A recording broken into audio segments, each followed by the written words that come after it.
आप सभी शिव साधकों को मेरा हर हर महादेव। स्वागत है आपका अपने चैनल पंडित पीयूषानंद शास्त्री यूट्यूब चैनल में।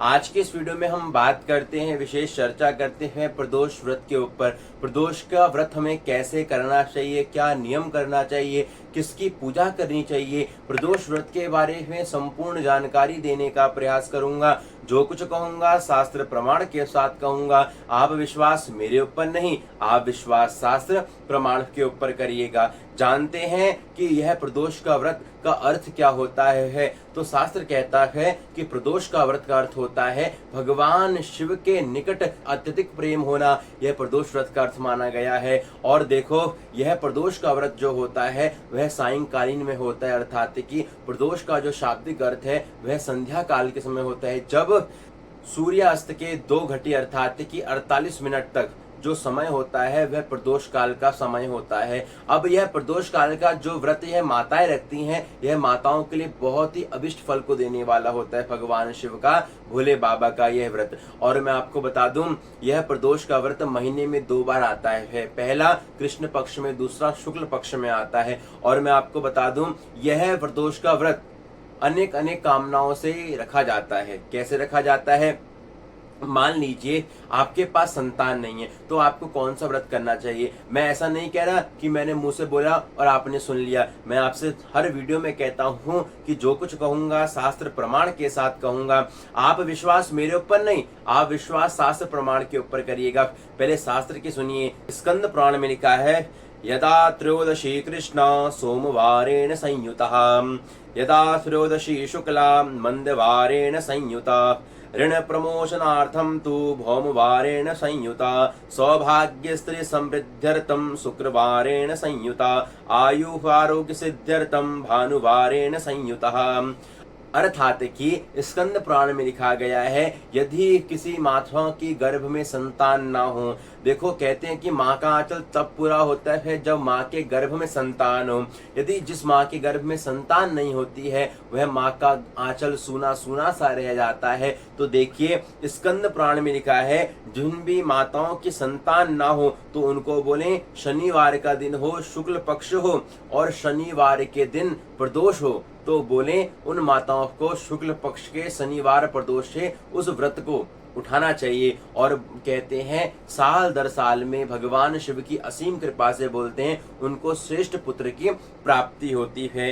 अब यदि आपके जीवन में बहुत ज्यादा ऋण आ गया है, आप कर्जा नहीं फाइनल कर पा रहे हो, आपके ऊपर दिन पर दिन कर्जा उतरता नहीं है, चढ़ता जा रहा है, तो आपने क्या करना चाहिए? तो यहाँ पर देखो, स्कंद पुराण में लिखा है कि आपने मंगलवार अर्थात कि भौम प्रदोष, जिस दिन मंगलवार का दिन हो उस दिन प्रदोष हो, मंगलवार के दिन आप मंगलवार के दिन से उस व्रत को उठाइए। तब देखिए आप भगवान महादेव का चमत्कार। और बोलते हैं यदि किसी भी पुरुष को स्त्री की कामना हो, सौभाग्य चाहता हो, मन के मुताबिक चाहने वाली स्त्री चाहता हो, तो बोले उनको कौन सा व्रत करना चाहिए? तो बोले उनको शुक्र प्रदोष अर्थात कि शुक्रवार का दिन हो, उस दिन प्रदोष हो, उस प्राणी को शुक्र प्रदोष के व्रत उठाना चाहिए। है शुक्र प्रदोष को करने से सौभाग्य, सुंदर पत्नी प्राप्त होती है। और यदि आपके पास आयु आरोग्य की प्राप्ति करना चाहते हो तब आपको बोले रवि प्रदोष करना चाहिए। रविवार में जो प्रदोष पड़ता है उस प्रदोष से आपने उस व्रत को उठाना चाहिए। यदि आप अभिष्ट सिद्धि चाहते हो, भगवान को धन्यवाद करते हो, भगवान ने जो दिया उसमें भगवान को धन्यवाद करते हो, तब आपने बोले सोमवार का प्रदोष, सोम प्रदोष से आपने अपने व्रत को उठाना चाहिए। लेकिन देखो, इस संसार में भगवान ने इतना दिया, हमने भगवान को क्या दिया? कभी विचार कर कर देखो, कभी विचार करो, जिस भगवान ने हमें इतना दिया हमने उसको क्या दिया? देने की बात तो बहुत दूर, हम तो भगवान को प्रणाम भी नहीं कर पाए, भगवान को धन्यवाद नहीं कर पाए। भगवान मांगते भी क्या है भक्त से? कभी विचार कर कर देखो, भगवान मांगते भी क्या है भक्त से? कभी विचार कर कर देखो। भगवान मांगते हैं भक्त से तो उसका प्रेम, उसका विश्वास, उसका भाव मांगते हैं। आप भगवान को 4 लाख दे रहे हो, यह नहीं कि भगवान आपको 4 लाख वाला आशीर्वाद देगा। आप भगवान के आगे 4 भाव प्रकट कर दो, भगवान उसी में प्रसन्न हो जाते हैं। इसलिए मेरी माओ, आपने भगवान को अपना भाव अर्पित करना है। ठीक है, अब हम जानते हैं कि हमें प्रदोष व्रत को कैसे करना चाहिए मैं आपको बता दूं। जिस दिन भी आपका व्रत हो प्रदोष का, आपने प्रातःकालीन जल्दी उठ जाना चाहिए। जल्दी उठने के बाद अपने हाथ में संकल्प लेना चाहिए, अपना गोत्र नाम लेकर किस कामना से आप यह पूजा कर रहे हैं, प्रदोष का व्रत कर रहे हैं, उस कामना को मांगते हुए भगवान के चरणों के सन्निकट रख देना चाहिए।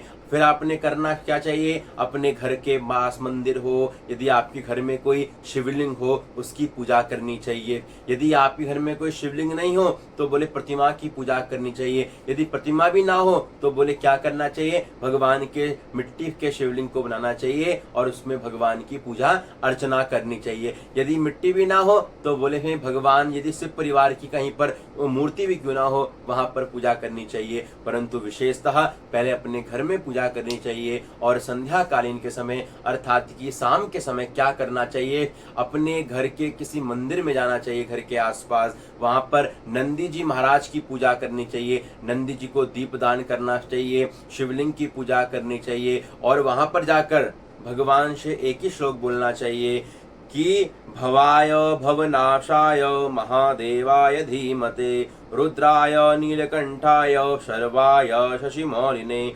उग्राभ्योग्राग्रनाशाय भीमाय भयहारिणे ईशानाय नमस्तुभ्यं पशूनां पतये नमः। इस मंत्र का जाप करना चाहिए, इस मंत्र को भगवान के सन्निकट बोलना चाहिए, अपना भाव भगवान को समर्पित करना चाहिए।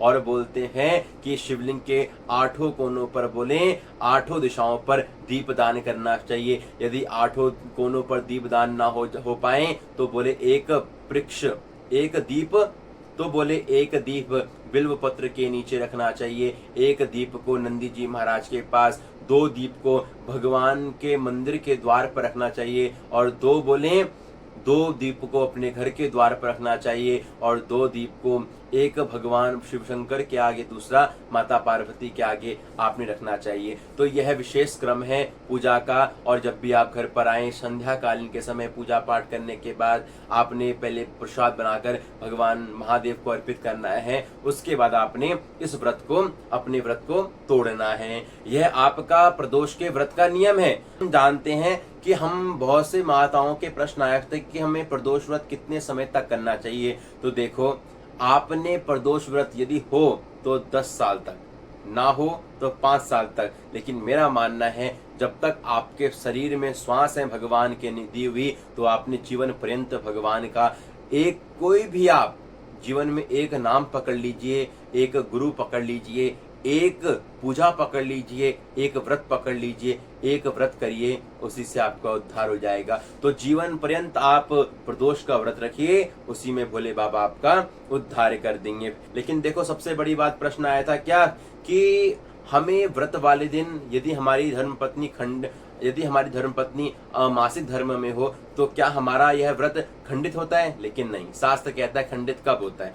शास्त्र कहता है कि क्रोधात् प्रमादात् लोभात् वा व्रत भंगो भवेत यदि दिनत्रयं न भुंजीत पुनरेव व्रती भवेत।